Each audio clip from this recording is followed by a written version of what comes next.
इस ब्रह्मांड में अनंत तारे, ग्रह, नक्षत्र समाये हुए हैं जो कई सदियों से आकाश गंगा में चमक रहे हैं। लेकिन हमने बचपन से कई तारों को देखा है, पर क्या आपको किसी तारे का नाम याद आता है जो आपने बचपन से सुना होगा? जी हाँ, हम सब ने बचपन से ध्रुव तारे का नाम सुना है। कौन है ध्रुव तारा? क्या है ध्रुव तारा?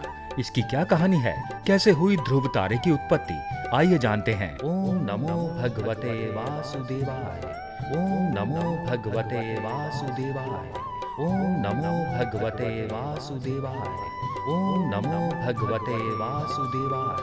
ओम नमो भगवते वासुदेवाय। एक बालक के दृढ़ संकल्प के बल पर श्री हरि का बैकुंठ धाम मंत्रों के उच्चारण से गूंज उठा। श्री विष्णु अपनी योग निद्रा तक से जाग उठे और जानने के लिए व्याकुल थे कि आखिर कौन है ये बालक जिसके तप का तेज तीनों लोकों में फैल चुका है। आज हम उसी नन्हे बालक की कहानी जानेंगे। आइए जानते हैं ध्रुव की कथा और कैसे वह भगवान की भक्ति के मार्ग पर आगे चल पड़ा। ध्रुव की कहानी जानने से पहले यह जान लेना आवश्यक है कि ध्रुव का जन्म कहाँ और कैसे हुआ। बता दें कि स्वयंभू मनु और शत्रुपा के दो पुत्र थे, प्रियवत और उत्तानपाद। उत्तानपाद की दो पत्नियां थी, सुनीति और सुरुचि। राजा उत्तानपाद को सुनीति से ध्रुव और अपनी दूसरी पत्नी सुरुचि से उत्तम नामक पुत्र था। दोनों ही पत्नियों में सुनीति बड़ी रानी होने के बावजूद उत्तानपाद का प्रेम और झुकाव सुरुचि के प्रति अधिक रहता था। एक बार जब ध्रुव अपने पिता उत्तानपाद की गोद में खेल रहे थे, तब वहां सुरुचि आ गई।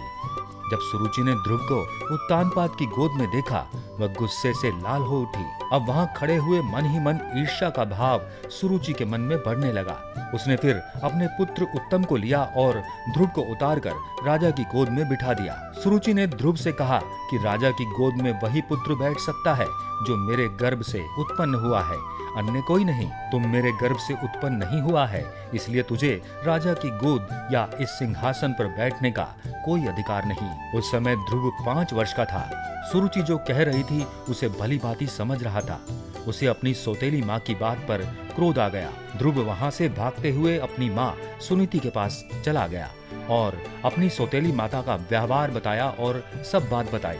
सुनीति ने अपने पुत्र को समझाते हुए कहा कि तेरी सौतेली माँ सुरुचि के प्रति तेरे पिता का अधिक झुकाव होने के कारण हमसे वे दूर हो गए। इन सब बातों को छोड़ो और ईश्वर की भक्ति करो, यही एकमात्र रास्ता है।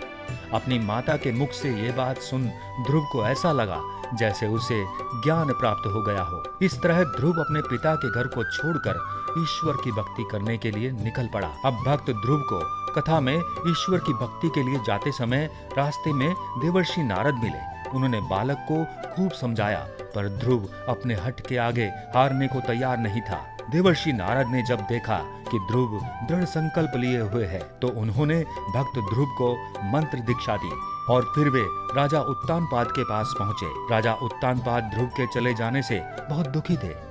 नारद जी को अपने महल में आते देख उन्होंने आदर सत्कार किया। देवर्षि नारद ने राजा से कहा, चिंता की कोई बात नहीं, भगवान अपने ध्रुव के रक्षक हैं। भविष्य में आगे चलकर वे संसार में कीर्ति फैलाएंगे। नारद जी के मुख से इन बातों को सुनकर राजा को थोड़ा संतोष हुआ। वहीं दूसरी तरफ ध्रुव बालक यमुना नदी के तट पर पहुँचे। उन्होंने वहां बैठकर दिए गए मंत्र से भगवान की तपस्या करनी शुरू कर दी। तपस्या के दौरान कई प्रकार के संकट आए, पर ध्रुव के दृढ़ संकल्प ने उन्हें आसानी से पार कर लिया। अब धीरे धीरे ध्रुव के तप का तेज तीनों लोकों में फैलने लगा।